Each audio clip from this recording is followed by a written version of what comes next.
তো নমস্কার বন্ধুরা, এই ধরনের অঙ্ক আপনার একটা পরীক্ষায় পাবেন এবং আজকে মাত্র ৫ মিনিট ৫ থেকে ৭ মিনিটে আমি এই কনসেপ্টটা আপনাদের এমনভাবে বুঝিয়ে দেব যে পরীক্ষার হলে গিয়ে আপনারা খুঁজবেন যে এই অঙ্কটা কোথায় আছে। তো এই অঙ্কটা এই ধরনের ম্যাথস যখনই আসবে তখন আপনারা এক্সামে গিয়ে খুঁজতে বাধ্য থাকবেন। এই টপিকের নাম হচ্ছে অ্যাপ্রক্সিমেশন ভ্যালু। সবচেয়ে ভালো যেটা অ্যাপ্রক্স ভ্যালু বা হিন্দিতে যদি বলি তাহলে সেটা হবে উত্তম সন্নিকটন মান। সন্নিকট মানে নিকটতম মান, সবচেয়ে ভালো নিকটতম মান কোনটা হবে। তো এই ধরনের প্রশ্ন থেকে কি কি প্রশ্ন আসে এগুলা প্রিভিয়াস এর কোয়েশন। এই হচ্ছে একটা প্রশ্ন। হুম, একবার দেখে নিই। 9.2 ইন্টু 4.9, 3.1, 5.06, 2.84, এটার সবচেয়ে নিকটতম মান কি হবে। এবার আপনাকে দেখতে হবে দুটো পয়েন্ট, এখানে দুটো পয়েন্ট আপনি লক্ষ্য করবেন, দুইটা পয়েন্ট আমরা কনসেপ্ট বোঝাচ্ছি। তাই দুটো পয়েন্ট আপনাকে বুঝতে হবে। নাম্বার ওয়ান পয়েন্ট, সবচেয়ে বড় ভ্যালু কোনটা আছে, বড় ভ্যালু মানে দশমিকের পরে ভ্যালু সবচেয়ে বড়, বড় বলতে নাম্বার কোনটা সবচেয়ে বেশি আছে। অ্যাজ ফর এক্সাম্পল, এখানে দশমিক পরে একটা আছে, দশমিক পরে দুইটা আছে, একটা আছে, এখানে দশমিক পরে একটা আছে, এখানে দশমিক পরে দুইটা আছে, তার মানে এখানে দশমিক পরে দুইটা আছে। মানে আমরা দেখলাম যে আমরা যেটা দশমিক পরে সবচেয়ে বেশি ডিজিট কোন সংখ্যার আছে, দুইটা সংখ্যা। তার মানে এখানে যতগুলা ভ্যালু আছে সবগুলাকে আমি কি করব, দুই দশমিকের পরে দুইটা ডিজিট করতে হবে, ইকুয়াল করতে হবে।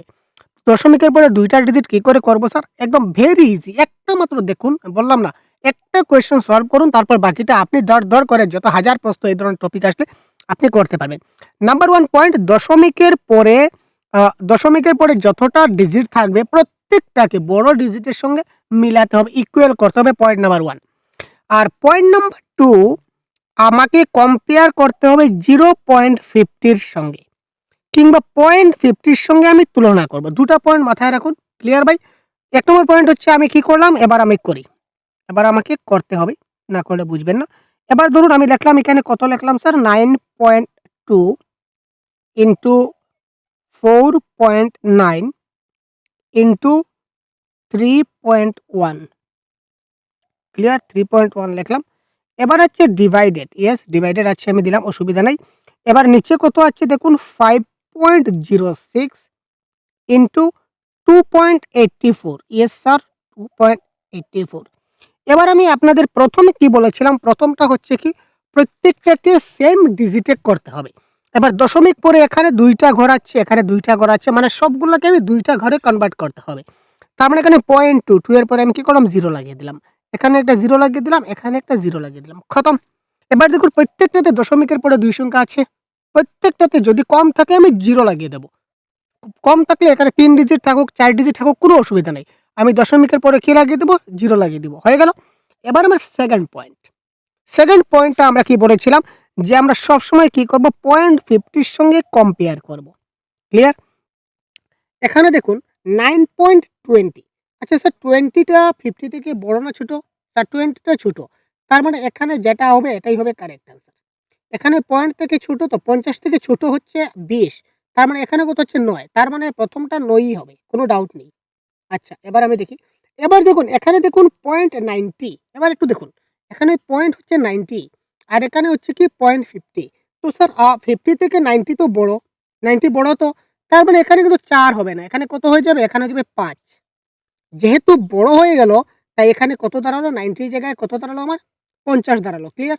50 থেকে বেশি হলো তো 90, তার মানে এখানে আমি এক বাড়িয়ে দেব। এবার দেখুন এখানে হচ্ছে 10, 10টা কি স্যার 50 থেকে ছোট, ছোট হলে কোনো সমস্যা নেই, এখানে যা থাকবে তাই থাকবে, এখানে 3 আছে মানে এখানে 3ই থাকতে হবে। এবার ডিভাইডেড দিলাম। এবার দেখুন পয়েন্টের পরে 06, পয়েন্টের পরে কি থাকলো স্যার, 06। আচ্ছা 06টা 50 থেকে বড় না ছোট, তার মানে 06টা হচ্ছে 50 থেকে ছোট, তার মানে এখানে 5 আছে, তার মানে এখানে 5ই হবে। ক্লিয়ার ভাই? এখানে 0.84, এখানে 0.84টা 50 থেকে বড় না ছোট স্যার? তো আপনারা বলবেন 50 থেকে বড় হচ্ছে 84, তার মানে যদি বড় হয় তাহলে আমরা এখানে একটা বড় করে দেব, এখানে 2 এর জায়গায় কত দিলাম, 3।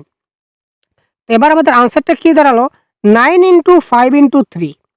তো 9 ইন্টু 4 ইন্টু 3 কাটলাম, 9 ইন্টু 4 ইন্টু 3 কাটলাম, লাস্টে হচ্ছে 5 ইন্টু 3, তার মানে 5 ইন্টু 2টা কাটলাম। এবার এটা হচ্ছে correct answer option number 3। 9 into 5 into 3 divided 5 into 3, বুঝা গেল? আরেকটা অঙ্ক আমরা করি, তাহলে আপনারা পুরো ডিটেলস বুঝতে পারবেন। এবার এটা দেখুন কত তাড়াতাড়ি আমরা সলভ করতে পারি। লিখতে সময় লাগবে কিন্তু অঙ্ক করতে সময় লাগবে না। 2.9 into 7.49 into 11 divided by 51 divided by এটা তো ডিভাইডেড।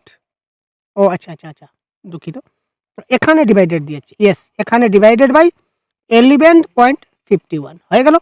এবার আমরা কি করব, ঝট করে দেখুন, এখানে দশমিকের পরে 2 ডিজিট, এখানেও 2 ডিজিট, তার মানে স্যার আমাকে এখানে 2 ডিজিট করতে হবে, এখানে আমি 0 লাগিয়ে দিলাম। ক্লিয়ার?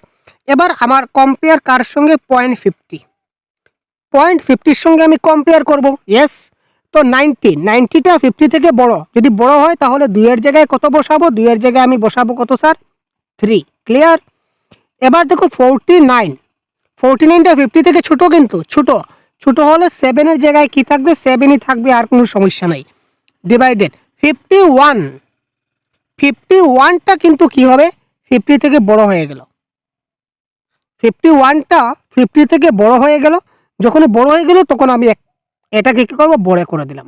তো 3 ইন্টু 7 ডিভাইডেড বাই 12, তো 3 ইন্টু 7 ডিভাইডেড 12। এবার এখানে কিন্তু প্রশ্নে কোনো সময় এখানে 50 থাকবে না, এটা আপনার মাথায় রাখুন।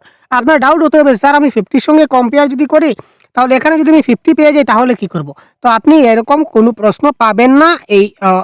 এই ধরনের প্রশ্নতে সন্নিকটন মান বের করার সময় আপনার এখানে 50 কোনো সময় আপনার আসবে না, হয়তো 51 আসবে, নতুবা 49 আসবে। ক্লিয়ার? আশা করি বুঝতে পারলেন। ক্লিয়ার? বুঝা গেল? যদি বুঝা গিয়ে না থাকে তাহলে অবশ্যই কমেন্ট বক্সে জানাবেন। এবং এই কোয়েশ্চন নম্বর 3 এর কারেক্ট আনসারটা কি হবে সেটা কিন্তু আমি বলছি না। প্রত্যেকটা ক্লাসের মতো এটাও কিন্তু আমি কি করলাম, আপনাদেরকে আমি এটা হোম টাস্ক হিসাবে দিয়ে রাখলাম। Clear sir? তো এই প্রশ্নের কারেক্ট আনসার কি হবে সেটা অবশ্যই আপনারা আমাকে কমেন্টের মাধ্যমে জানাবেন। কারণ একটা অঙ্ক যদি আপনারা করেন তাহলে কমসে কম প্রত্যেকটা টপিক থেকে একটা বা দুটা অঙ্ক যদি আপনারা নিজে থেকে প্র্যাকটিস করেন এবং কারেক্ট আনসার বের করতে পারেন তাহলে এই টপিক থেকে আপনাদের আর কোনো টেনশন করতে হবে না। দ্যাট ইজ দ্য মূল ফান্ডা। ক্লিয়ার? তাই আমরা প্রত্যেকটা ক্লাসে কি করি, একটা বা দুটা প্রশ্ন আপনাদের রেখে দিই। যদি আপনাদের ডাউট থাকে, যদি আপনারা অঙ্ক সেটা যদি বুঝতে না পারেন তো আপনারা পার্সোনালি আমাদের সঙ্গে হোয়াটসঅ্যাপে যোগাযোগ করতে পারেন, নতুবা ভিডিও কমেন্টের মাধ্যমে যোগাযোগ করতে পারেন, আমি আপনাদেরকে আবারও বুঝিয়ে দেব। ক্লিয়ার? তো আমাদের সহজগুরু অ্যাপে এই ধরনের ক্লাস প্রতিদিন হচ্ছে।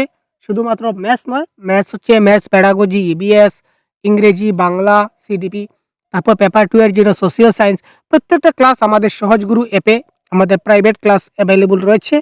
আপনারা যদি এখনও আমাদের প্লে স্টোর সহজগুরু অ্যাপটা ডাউনলোড করে না থাকেন প্লে স্টোর থেকে, তো আপনারা খুব তাড়াতাড়ি প্লে স্টোর থেকে সহজগুরু অ্যাপটা আপনারা এখনই ডাউনলোড করে নিন। ক্লিয়ার ভাই? অনেকগুলো ফ্রি ম্যাটেরিয়ালস, ফ্রি পিডিএফ দেওয়া আছে, প্রত্যেকটা ক্লাসের পিডিএফ নোটস আপনারা পড়তে পারবেন। ক্লিয়ার?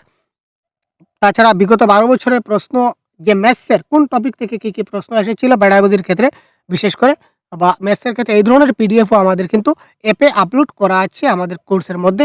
আপনারা জয়েন হলেই সঙ্গে সবগুলো দেখতে পাবেন, পড়তে পারবেন এবং প্র্যাকটিস করতে পারবেন। ক্লিয়ার? তো আজকে এই পর্যন্ত বিদায় নিচ্ছি, আপনাদের কমেন্টের অপেক্ষায় থাকলাম। তো ভালো থাকবেন, সুস্থ থাকবেন। পরবর্তী অন্য একটা ক্লাস খুব শীঘ্রই নিয়ে আসবো। ধন্যবাদ।